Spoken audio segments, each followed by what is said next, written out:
Okay, so today we talk about non-perturbative methods. We discussed already quite a few times that sometimes, very often actually, we are in a condition where perturbation theory is not applicable. So what do we do? And the way to go around this is, in fact, by developing methods that do not rely on any Taylor expansion on the small coupling constant, at least not around the vacuum, the trivial unperturbed solution. Of course, if you have a better perturbative unperturbed solution, you might find small correction on the better non-perturbative solution. Clear? And we'll come to that later on in one of the last lectures of this course. So the first thing we want to do is, how do we tackle the problem from first principle? Well, the first principle is doing what is called lattice field theory.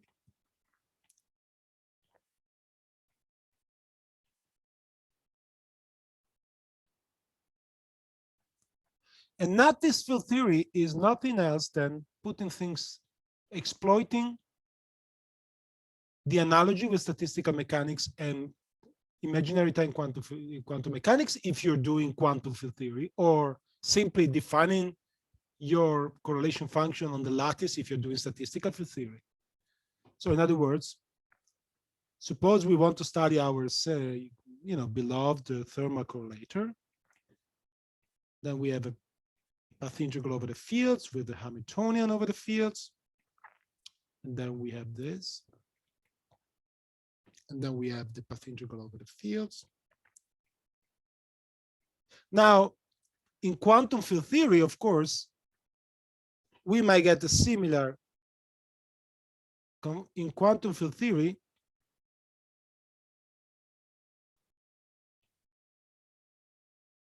we might be in a condition to having to study this propagator. And this will be, if you go to imaginary time, you have Euclidean action of your fields instead of Hamiltonian. Okay? After Wick rotation. Okay? So whatever I'm going to say now holds both for imaginary time quantum field theory, or real time, or there's no time, or statistical field theory. Okay? So the idea here is the most trivial you can think. You define a lattice, and you choose the lattice spacing A to be a UV cutoff scale. In other words, you're thinking that your low energy physics should not be sensitive on the details that happens at below this scale.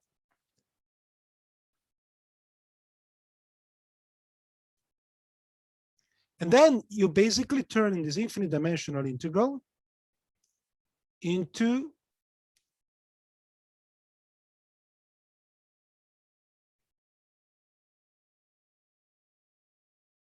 a set of finite integrals. Now I'm labeling 1, 2, the sides here with a single index. Of course, if you are in a multi-dimensional space, you might define macro indices that take you around, they navigate the coordinates on the lattice of your site. I mean, this is just a conceptual point, right? So for sake of simplicity, let me do it for 1D, where the two things would collapse into the same thing. So let's consider one-dimensional lattice field theory. So now you really have endpoints. Normally, you would have like periodic boundary conditions to simulate an infinite system. So you would really use toroidal conditions.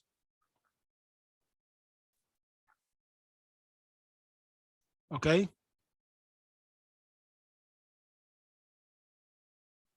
And then you have your exponent. And the exponent, for instance, would be like phi I sum over I. I'm just getting the second derivative, like phi squared negative phi I plus 1 negative phi I minus 1 divided by 2a squared. That's the kinetic energy term. And there's a phi overall here, phi I. And then maybe you have plus phi I to the fourth, lambda over 4a to the fourth. Sorry, a. There's a factor here because this is the integral in the x, right? Which is a times the sum. Okay? So let me be a little bit less messy. So this is e to the minus h of phi 1 phi n. And then I have like, I don't know, phi j phi k, which are two of this, divided by integral d phi 1 d phi n e to the negative h of phi 1 phi n. And now let me write down the h a little bit better. This would be the sum over all the indices with an a, because this needs to be the integral in the x eventually in the continual limit, 5a. Then I would have the discretized version of the Laplacian, which I just written. That's like 2 phi I negative 2 phi I plus 1 minus phi I plus 1 minus phi I minus 1 divided by 2a squared. That's the second derivative, negative of the second derivative, okay? And then, of course, I have also terms like phi I squared are not half, plus, I don't know, lambda 4 factorial phi I to the fourth.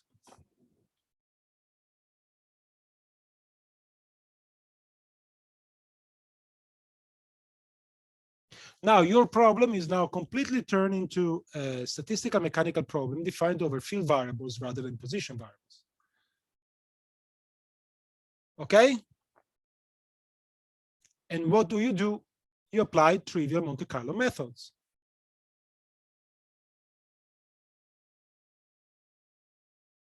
Okay?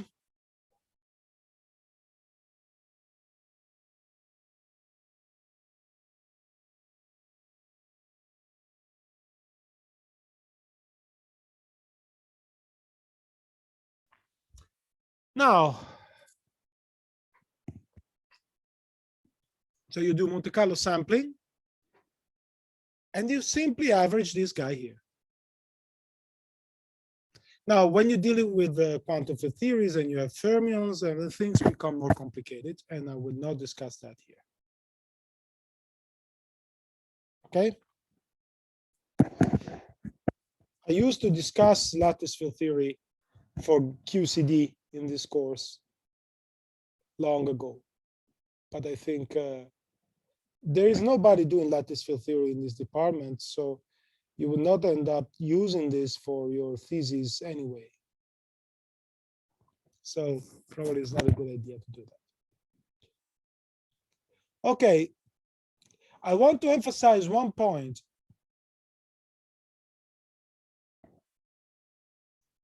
Lattice field theory is not an approximation. It is a regularization.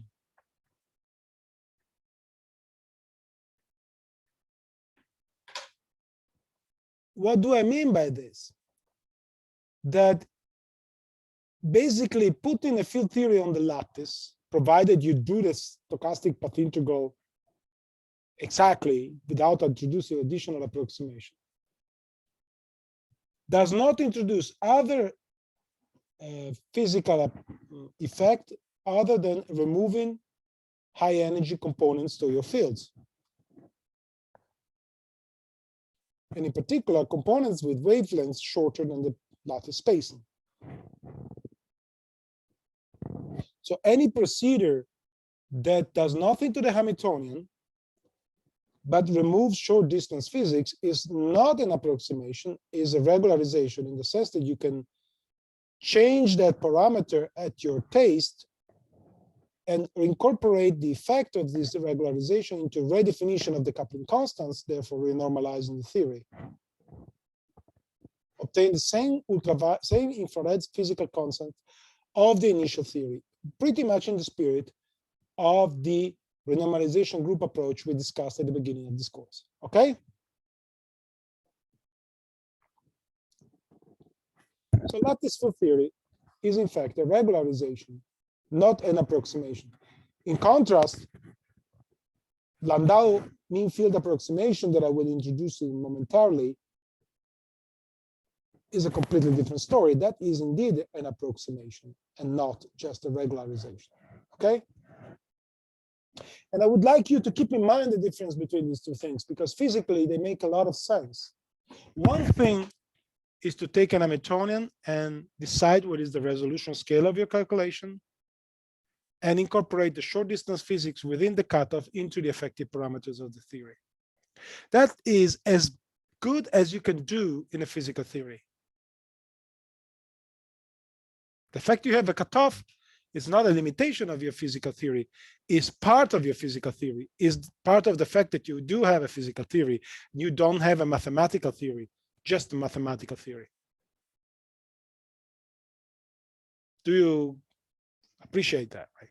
On the other hand, simplifying the Hamiltonian, introducing mean field, doing Hartree-Fock kind of things, that has nothing to do with the original Hamiltonian, is really, or even perturbation theory.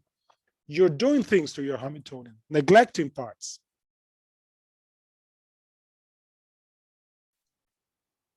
And normally this kind of approximation affects all scales democratically. Well, it is not always true. In QCD, for example, perturbative calculations take different values, different levels of the cutoff because of asymptotic freedom you might have heard of. Do you know what asymptotic freedom is, right?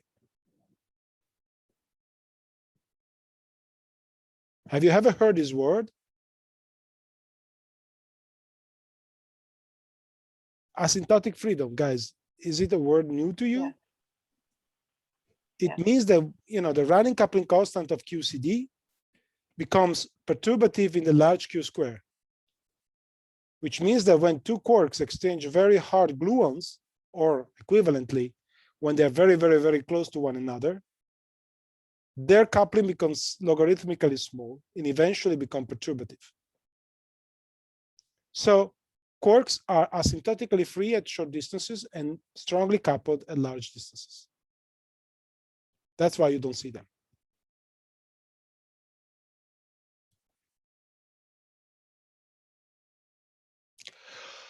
Okay, I'm dragging myself into high energy physics in a statistical field theory course. I'm not sure I should do that.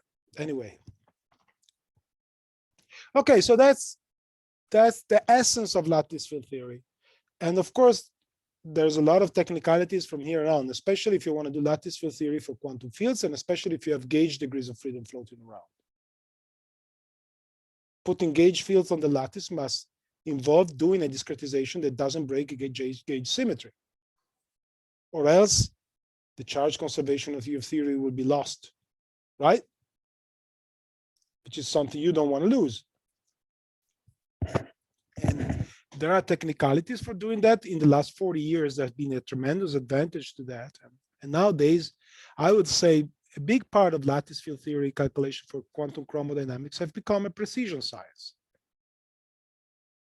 With, I don't know, masses of electromagnetic structure of the proton being predicted to an extremely high degree of accuracy, matching experiments, being able to test, in this case, QCD, to a precision level, even when you cannot, in the regime of momenta where you cannot do perturbative calculations. Okay?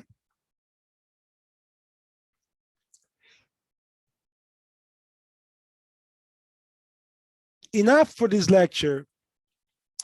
No, the lecture is not over. Enough for this short sort of overlook into the essence of lattice field theory. In the rest of this class and in the next class, we'll discuss another typical approach to field theory in the non-perturbative regime. And it's called Mie field.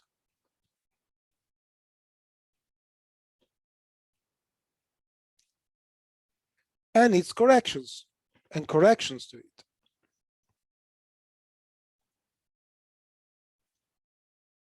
Have you done Landau-Ginzburg theory in your statistical mechanics?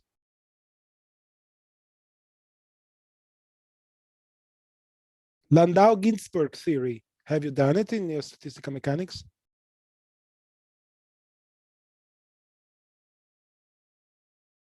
You haven't heard about Landau theory before for ferromagnetic phase transition, or have you not?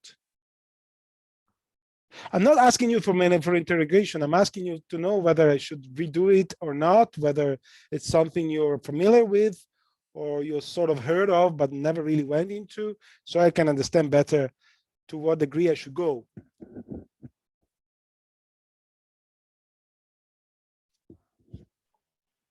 Maybe in the master course I put this here. Okay. Something with it. Okay. In the matter course by what is the name of the course? Advanced Statistical Mechanics? It's yeah, I think yes. Okay. Okay. Something about ferromagnetism and spontaneous symmetric breaking within the Landau theory. Okay, so at the end of this day, you'll tell me whether it is a repetition or not. The worst comes to the worst, you have one less topic to study, okay? So our starting point is the Landau theory partition function for an external magnetic field. So we've been familiar with this.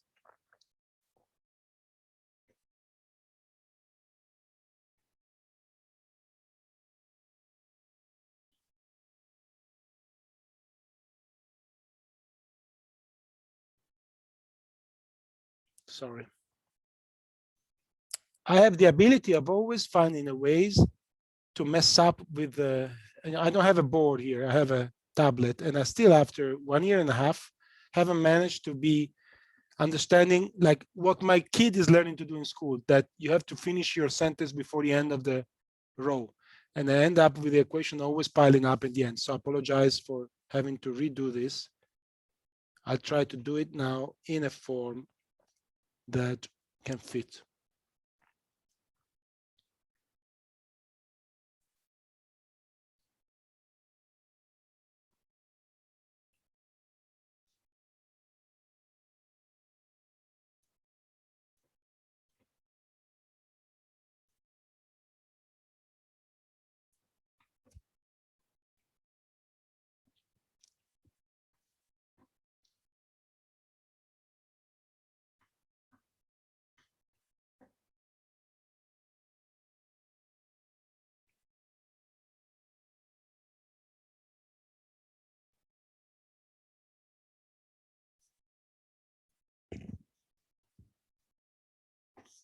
Okay, done.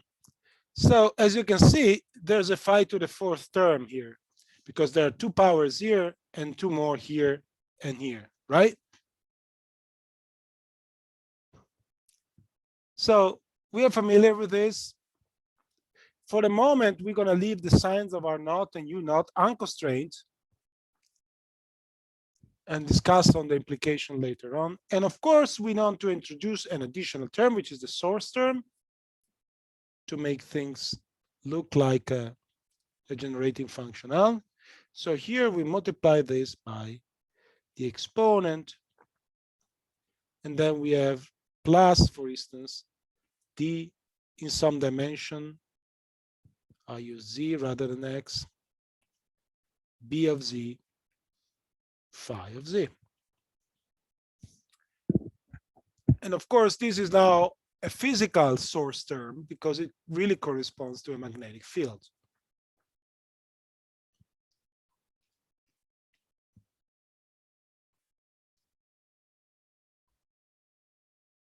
So we want to use non-perturbative methods in field theory to evaluate, to investigate, first of all, to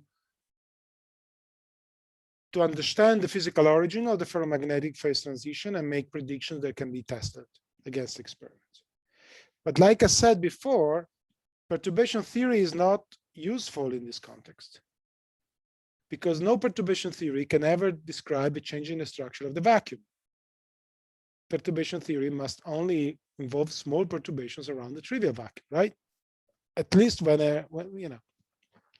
So our goal is to understand how magnetization changes, remember, around the critical temperature. So magnetization is a local field defined as the expectation values of the phi field, because remember the phi field ultimately had the physical interpretation of a spin density, right? Or local magnetic moment density. So from what we discussed, this can be taken from the functional derivative. So you have to take the partition function,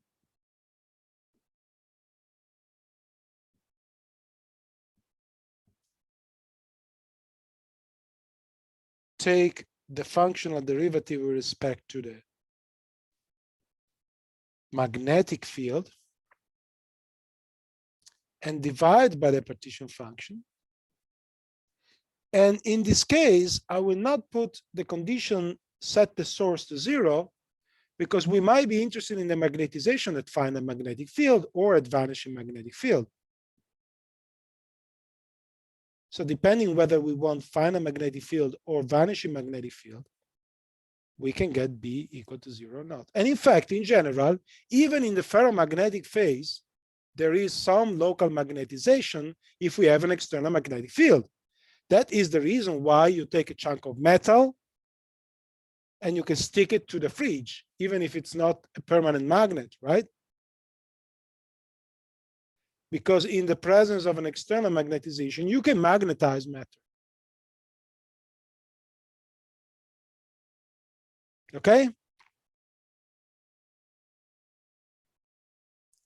And in fact, you do have odd VAP correlation functions involving odd powers of the field if you have terms that break explicitly the reflection symmetry, which you have in this case, because this term here does in fact break the rotation symmetry by the magnetic field. There's the direction of the magnetic field specifying a preferential direction in space, right? And in the case of icy spin, you are either in favor or against it. You're either their friend or their enemies. And if magnetic field decides who are friends, who are enemies, right? So no big surprise here. So you can rewrite this guy in terms of what is called the Helmholtz free energy, because the Helmholtz free energy, F of B, is nothing but, you know, e to the negative,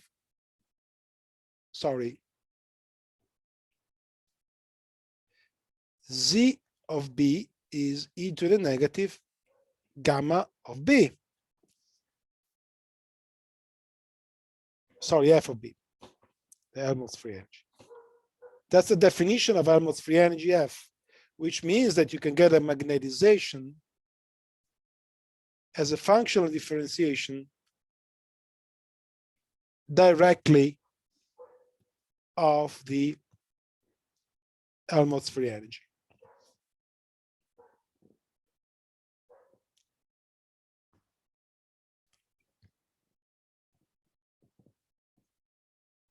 Now,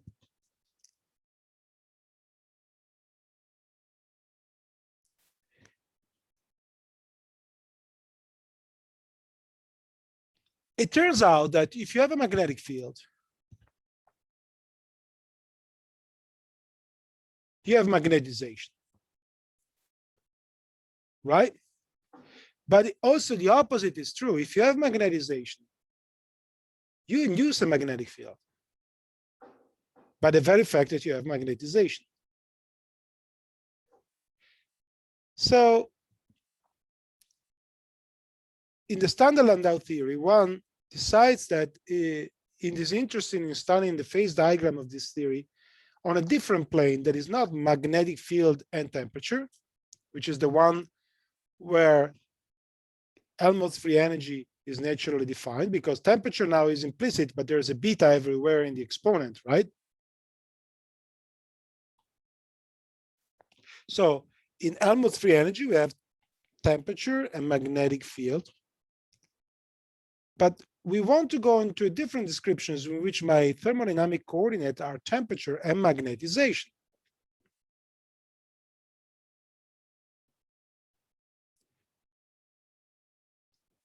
And to do that, we have to do a Legendre transformation into new state function. I'm standing on concepts you should know from your introductory statistical physics course, right? And the idea is to introduce what is called the Gibbs free energy, gamma, which is defined as the Helmholtz free energy Legendre transformation.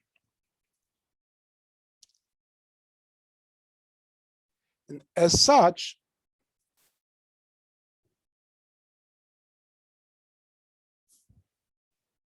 it is a completely equivalent description. So what am I writing here? It's exactly the same idea when you go from Lagrangian to Hamiltonian. You linearly couple conjugated variables, right? In this case, Q dot and P, right? For the Lagrangian to Hamiltonian, and then you substitute them. So when you go to Lagrangian to Hamiltonian, you say that, you remember, when you do the Q dot minus Lagrangian, eventually you write the Q dot as a function of Q and P, right? So that the new coordinates are P and Q. So similarly, when you go from Helmholtz to Gibbs free energy, you want to write this linear coupling with the conjugate variables, but eventually you want to express the magnetic field as a function of magnetization. And that's what I've written here.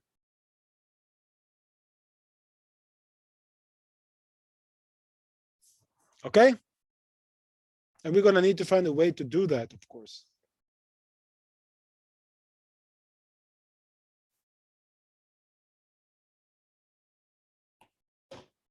Okay?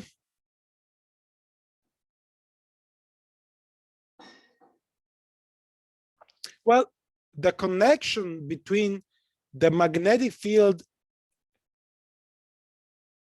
and the magnetization is provided by an exact relationship you have from this equation. In fact, let me say, nota bene, the connection linking M to B is, I hate when my colleagues start bombarding themselves with pointless messages for ages. And I have no way to silence my Telegram. I haven't found any way to silence my Telegram over this course. And apologies for that. Okay, so if I look at this equation, then clearly the magnetic field can be obtained by taking the function differentiation of the Legendre transform with respect to the magnetization at fixed temperature. And if you apply this expression, well, this is nothing but B, right? So this is an equation eventually, a non-trivial one though. It's more of an implicit equation that we might use at some point.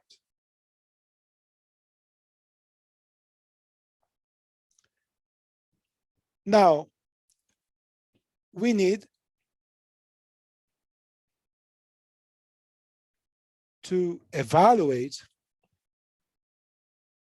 gamma of m, right? That's our goal. To do that, so our goal is to get an approximate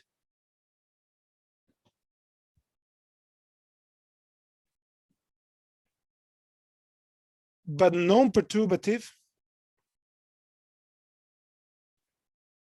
estimate of gamma of m. Okay? And the roadmap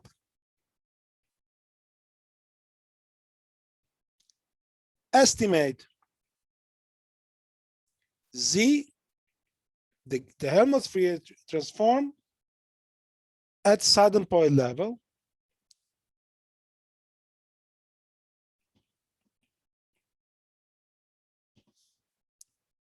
to use this result to obtain gamma of m through the Legendre transform.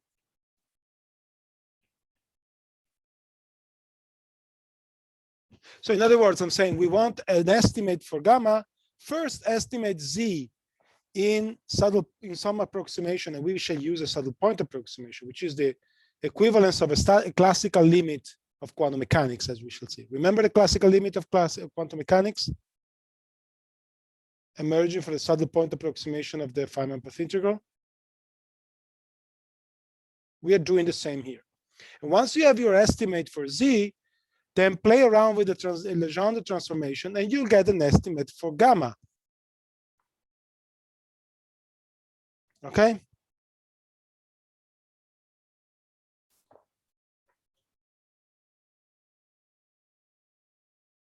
Okay, let's see. So the idea is to look at z of b. And z of b, remember, contains a functional integral. It contains a Hamiltonian which does not depend on b. Let me call it h, which involves all the terms that do not contain the source. So I'm going to write this in the following form.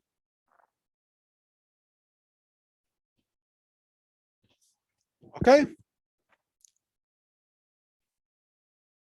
Now, if you remember, the very essence of the saddle point approximation corresponds to look at the points where the exponent is stationary. And the idea is that if I have, say, for simplicity here, an integral in this form, the saddle point approximation, you basically assume it that it's like this. With a Gaussian here, sorry. So in other words, remember the idea. I'm gonna repeat it, although we did it already. Integral in dx e to the negative f of x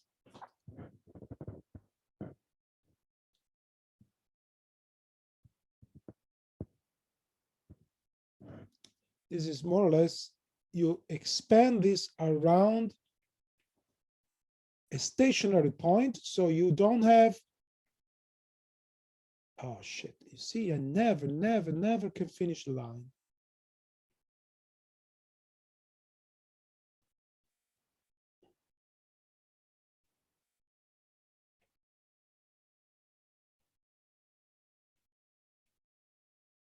You don't have this because you are in stationary point phase, stationary saddle point approximation, right?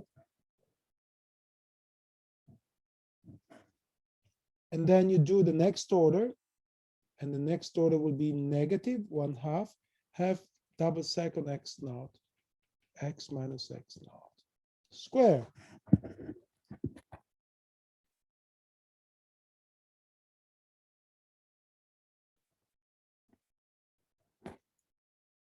Now, the essence of the saddle point approximation is in the following line. So pay attention to this. This is a ubiquitous approximation in physics. I really want you to get the essence right. Sometimes in the literature, people simply say that the saddle point approximation corresponds to only retaining this term and neglecting everything else. You see the highlighted terms there? But why is it that?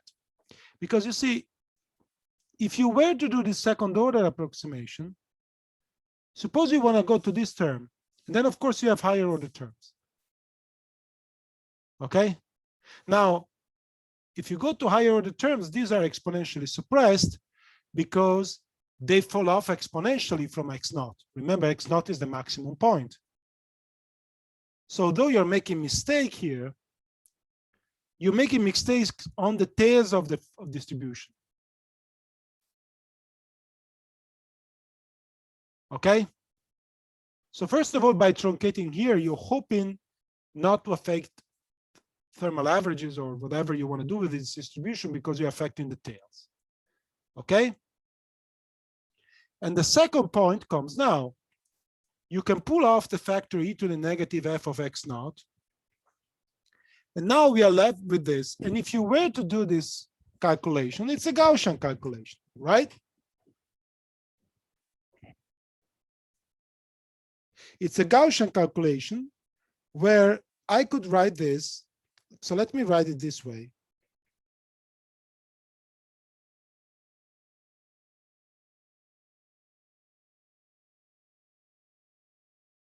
Where I change variable to y. I can always shift the Gaussian, right?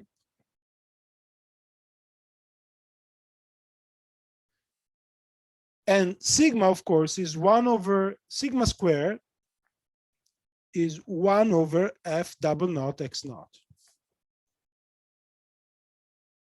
Now, if you do this calculation, the point that I want to make here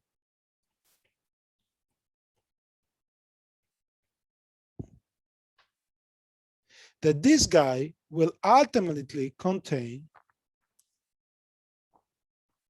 a prefactor in the form 2 pi, and then I will get a sigma in here.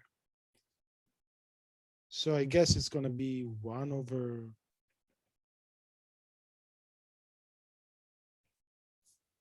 okay? That's the Gaussian integral. Now, here comes the very most important point. This depends exponentially on x naught.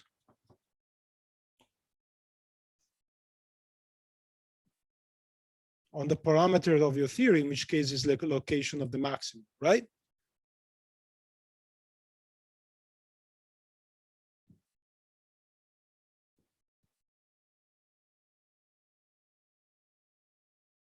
This term does not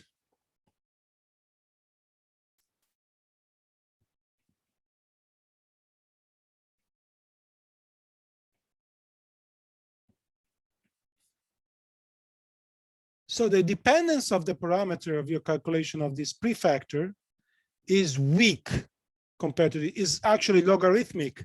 How do I know?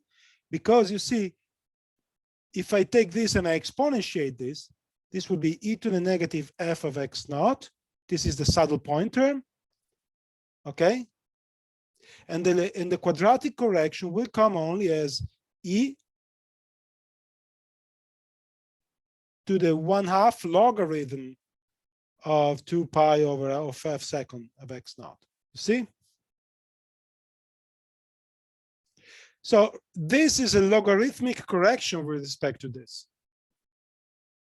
And logarithmic functions have weak dependency, weaker than any polynomials. So as long as f x naught is a polynomial function, it will be most sensitive to anything than the logarithmic correction. So in saddle point approximation, you neglect completely this and you assume it's just constant.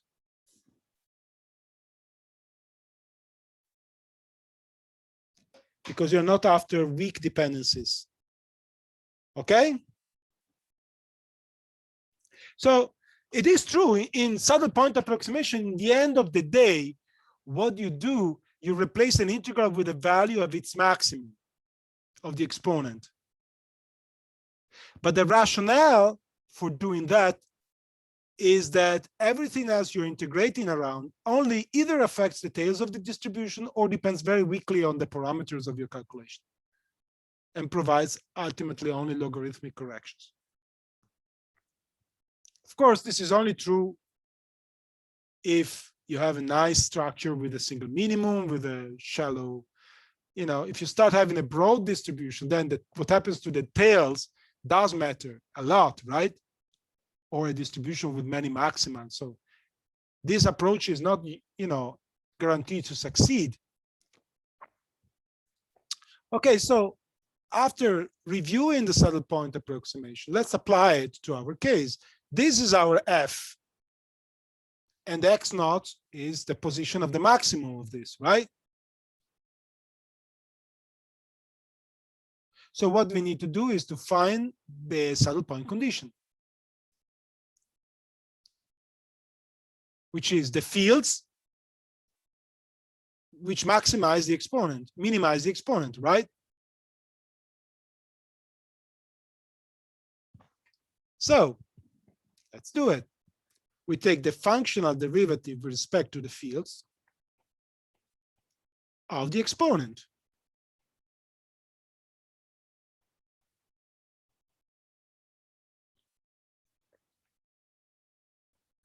And we set it to 0.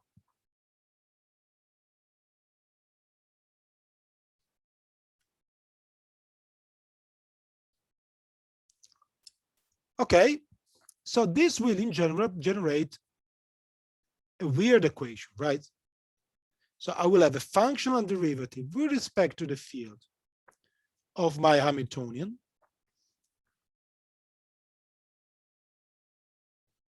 set equal to the magnetic field.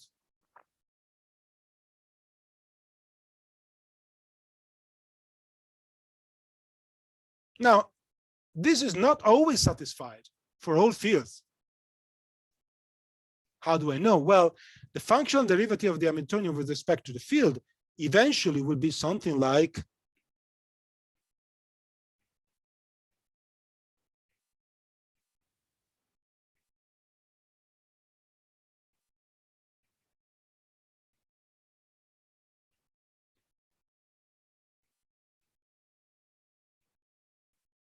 so this is not always satisfied, because it is not true that you take any field configuration, take the Laplacian, add the square of it, the linear and cubic term, combine them together, and you get exactly the value of the magnetic field.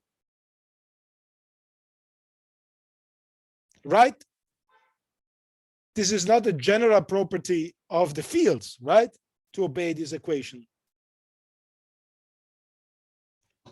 It is only true for the fields for which this is true. And they contribute to the path integral because the path integral contributes sums over all fields configuration. So in particular, among all the field configuration that you get summed over in the path integral, you're going to contain also one particular configuration such that this equation is satisfied. And let me call this phi bar of x. And of course, the specific structure of phi bar will depend on whatever function of magnetic field we have chosen, whether I oriented, I made it uniform or non-uniform, or weaker here, stronger there. And depending on what I've chose, there will be one field configuration that will match this equation. And I call it phi bar of x, which depends parametrically on b.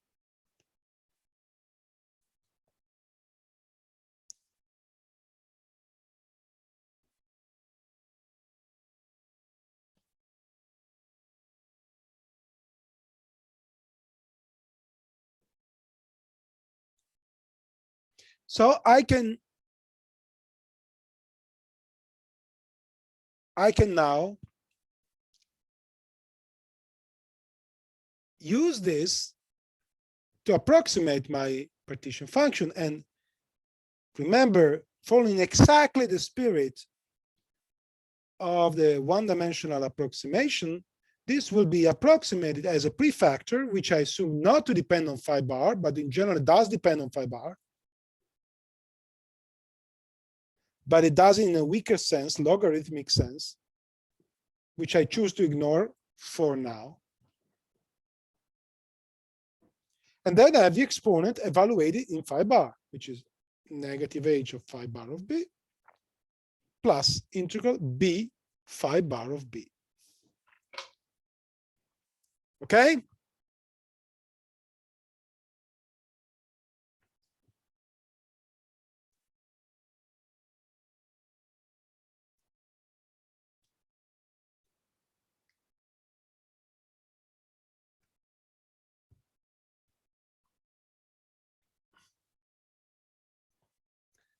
Okay, now we have this expression. Let's evaluate the magnetization. How do we do? How do we get the magnetization in this approximation?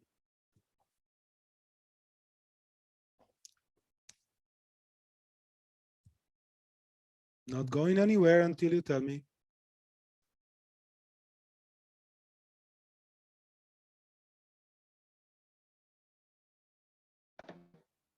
You have to take the average of the field. Yes, and how do I take the average of the field? There's no average. It's already saddle point approximation. The average has gone away. So remember, how is the magnetization defined from the partition function?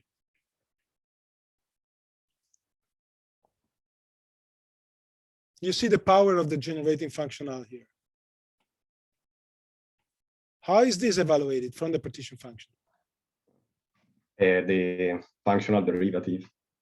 Right. So you basically need to do d by db of x of log z, right? Negative log z. So you see, here is why I spent so much time in defining generative functional. Because even if you have an approximate expression, I remember mentioning this at some point in the course, even if you have an approximate expression of the partition function, you can still use these results to get an approximate expression for all correlation functions. So now in this case, this is quite simple, because you need to do is to take the partition function, differentiate with respect to the field, and you get the partition function times b times phi bar of b, right? And divide by the partition function itself.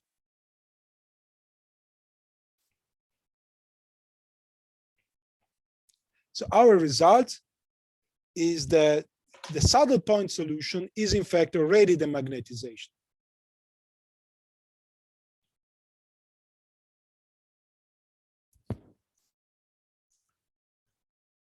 And this is telling something. The Landau approximation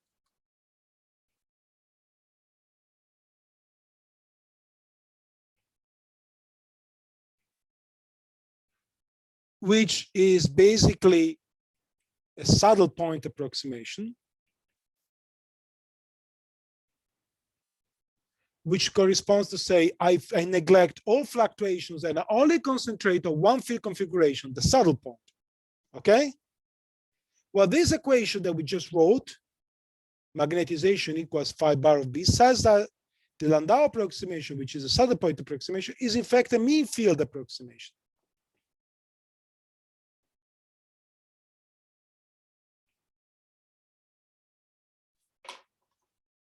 Why is that?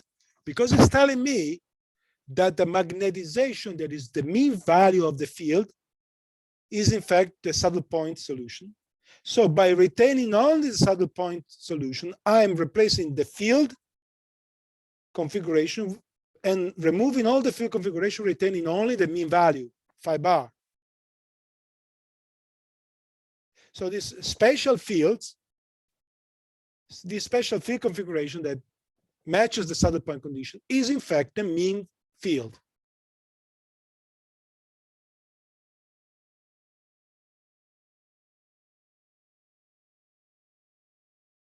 You get it?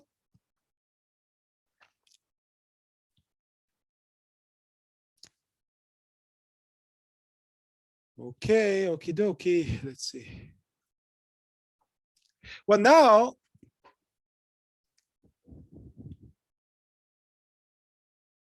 we want to get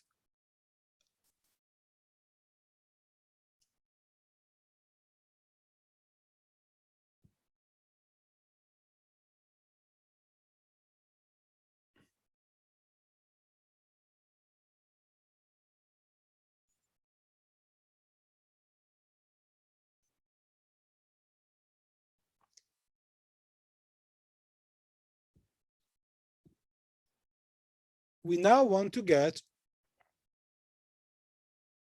we have everything in hands to get the Legendre transform computed. And how do we do that? Remember, we take the Gibbs free energy, which I will write as negative log of Z.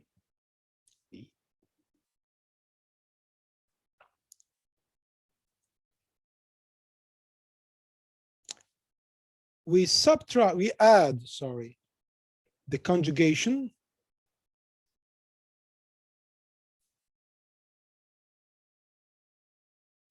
But eventually we want to use the fact that we want to replace B as its function of M.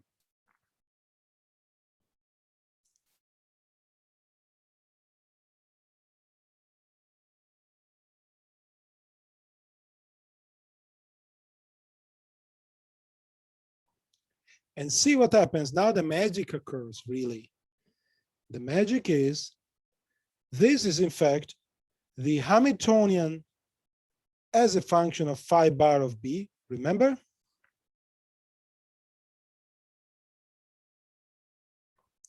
Negative B phi bar, that's this, plus M B. But we know that to saddle point approximation, M and phi bar are the same thing, right?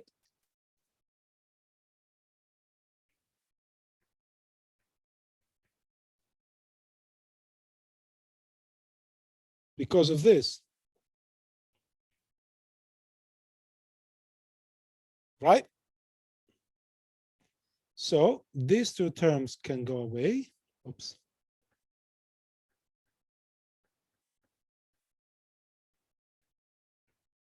And I can replace this with M.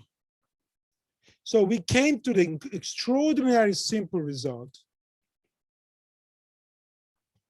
that in order to get the Gibbs free energy, all I need to do is to take the same functional form of the Hamiltonian of my theory, which is a function of the field configurations, and evaluate that functional form as a function of the magnetization.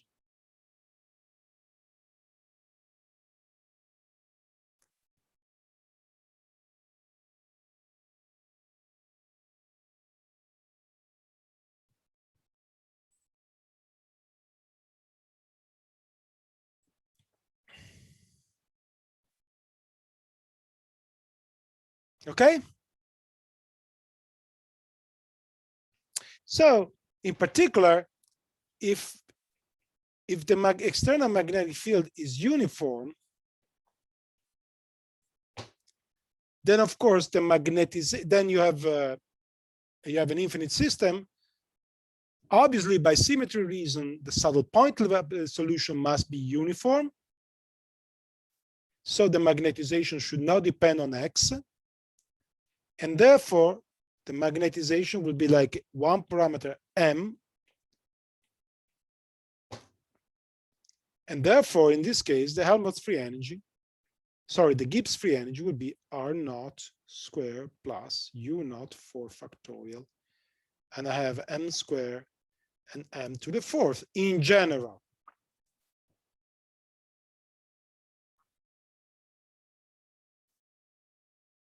And now that's where Landau theory becomes spooky to me. Or at least, I mean, at some point you're going to make a physics assumption.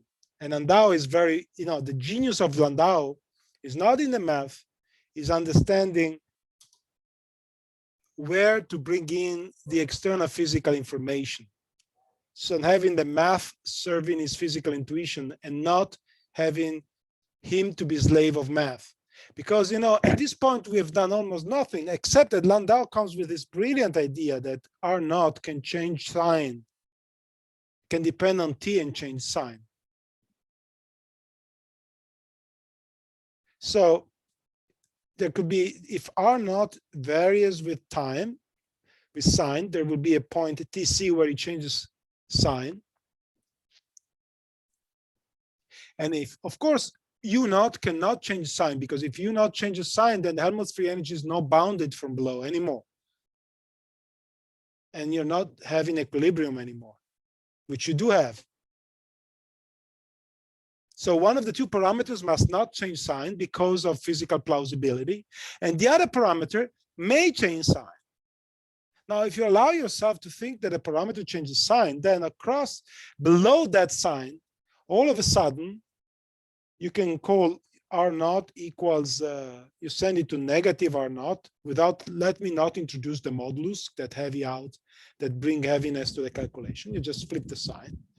And then below TC, so for T negative, the smaller than TC, then the Helmholtz free energy becomes negative R naught square M square plus U naught fourth M to the fourth. And there we go, the famous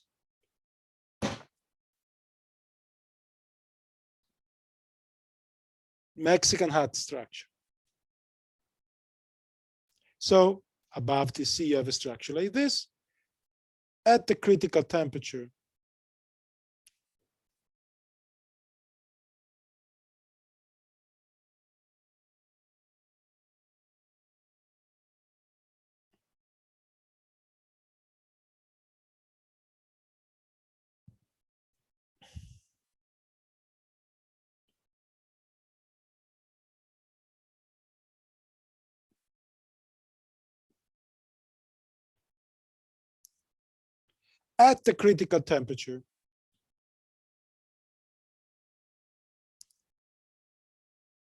so you have at the critical temperature,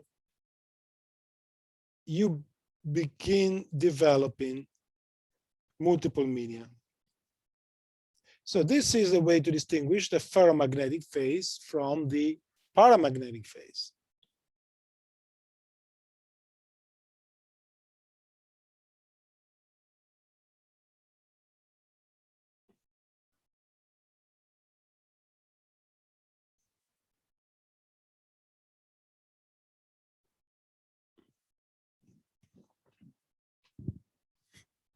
And remember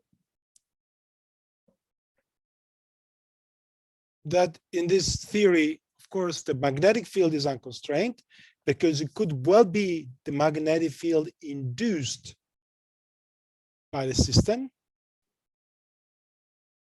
And in order to get the magnetic field, what you need to do is to take the functional derivative of the Gibbs free energy with respect to the magnetization. And this will give me like, now, if you set the external magnetic field to be 0, you still have solutions here. So what this equation is telling me is that you have non-trivial magnetization even at vanishing external magnetic field. Okay? Below TC. Because you see, you get solutions, you collect M, you get minus R naught plus M squared U naught divided by 6. So you get 3 possible solutions at 0 magnetic field: positive, negative, and vanishing. Because at 0 magnetic field, the system doesn't have anything to suggest whether it should magnetize in one direction or another. They're both equally probable. And in addition, you of course also have the trivial solution, but the trivial solution becomes unstable below TC. It's a saddle point, but it's not a minimum, it's a maximum. So eventually below TC, you have a system that has magnetization even at zero magnetic field. You see?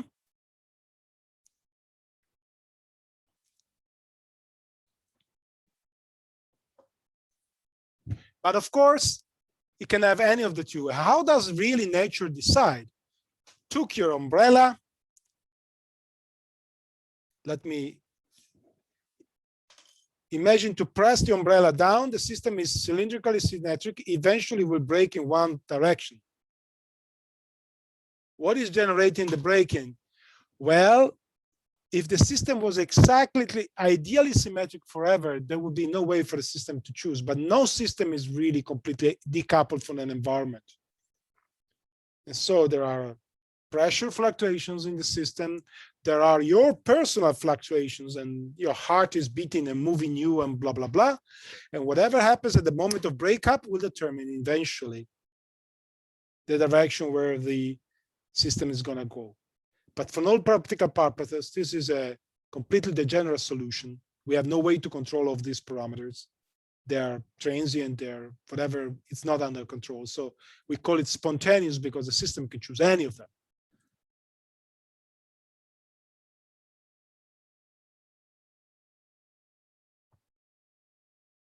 And there you go, laid out Landau theory.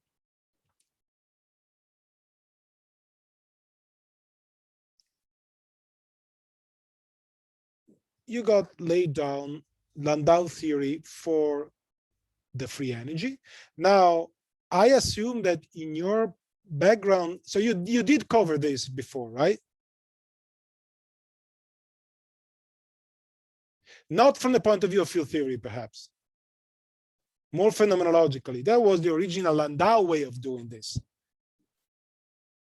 This field theory derivation, I suggest if you want to learn more, read Lebellac's book. Now, Lebellac's book is called Quantum and Statistical Field Theory. It's, for me, a must-have book. It introduces high-energy physics starting from the ferromagnet. So it goes the other way around that you probably have done. It starts with statistical field theory, and then you exploits this as a tool to understand quantum field theory, and eventually gets to gauge theories. But the first chapters are devoted to Landau theory. And in addition to what we covered in this lecture, in Lebellac's book, you also get covered about the correlation functions that you can compare, critical exponents, and all these concepts that are key to standard theory. And I used to work on that during this course, but I think the concept of critical exponent was done to you in Raffaello's lectures. Okay, so fine. I will not go into as far as in defining the critical exponents and all that. Okay? But I want to emphasize that in doing whatever we've done, it was essential to us to rely on the saddle point approximation, the mean field approximation. Otherwise, we could have not evaluated the Gibbs free energy. Without the Gibbs free energy, we would have not been able to determine solutions for saddle point conditions at vanishing magnetic fields.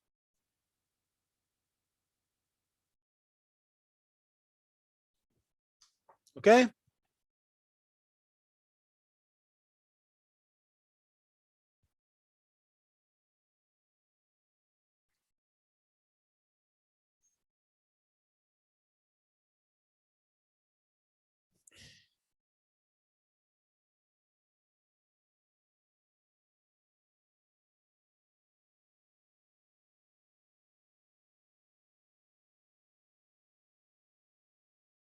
Okay.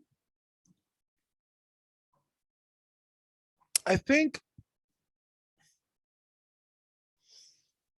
that covers my lecture on Landau theory. Now, what we're going to do next time will be essentially this part of the calculation, where you don't consider this as a constant, but you really get this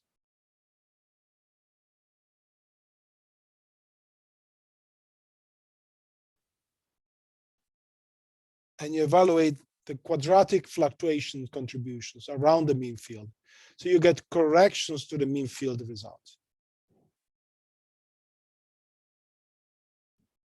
So what happens now, this is a sort of perturbation theory, but not around the trivial vacuum. So it's like when you do, in an analogy, when you do classical mechanics, you have your quantum path integral. It's a path integral of a path. You have your action. Now there's a phase here. So in this case, it's not called a saddle point approximation. It's called the stationary phase approximation. But the idea is the same. You expand this as down the point of stationary phase. These are the classical solution, right? This is the, you see X bar plays the role of phi bar in our calculation. And now you replace this path integral with a path integral over a classical solution. So that's the lowest order approximation of the finite path integral.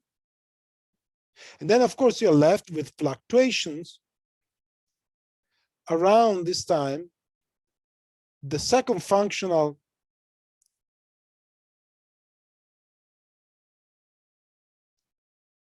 derivative of the action around the classical path. And this is the first order h bar square semi-classical correction. So rather than keeping only one path, now you're considering Gaussian fluctuations around the path, which define a bundle of order h bar square, right? Now, likewise, in mean field approximation, you have a saddle point solution, which in a one-dimensional case could be something like, I don't know, that's what my one-dimensional magnet, this could be my saddle point solution. But of course, you might have fluctuations around it. And you want to evaluate the integral of the small fluctuations around it in Gaussian approximation. It's a sort of perturbation theory because this will provide a small correction, but it's not real perturbation theory because it's defined on top of a solution that is non-perturbative, non-trivial.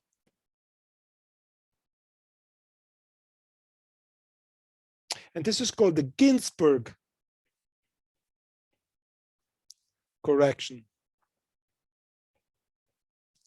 to Landau approximation. And they both share the Nobel Prize for that.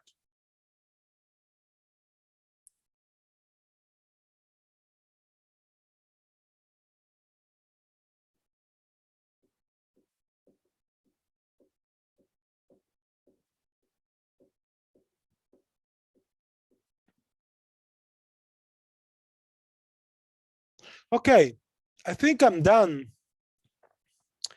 with this. And after doing the Ginzburg correction, we'll see how many hours we're left with, okay? I counted the hours. We are not far from having reached the threshold. So I will do this calculation once and for all before next hour, and then we decide whether we want to do an extra topic or do one lecture on frontiers and call it for this year, okay? Okay, guys, see you Thursday. Sorry for last Thursday.